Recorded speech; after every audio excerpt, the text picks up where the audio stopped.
ഇനി നമുക്ക് ബൈജുവിന്റെ വീഡിയോ കാണാം. ഇവനാണ് ബൈജു. നല്ല അനുസരണയുള്ളവനാണ്.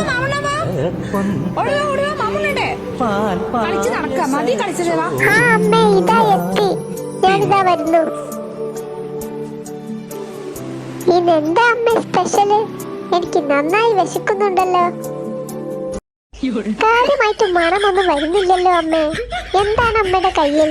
ഞാൻ ഭക്ഷണം കഴിക്കാൻ നേരത്ത് ഒരു കിളി ഇവിടെ വരണ്ട. അമ്മേ, മാമ എന്താ കഞ്ഞി പോലെ ഇരിക്കുന്നത്? ചോറില് വെള്ളം കൂടിപ്പോയതാണോ അമ്മേ?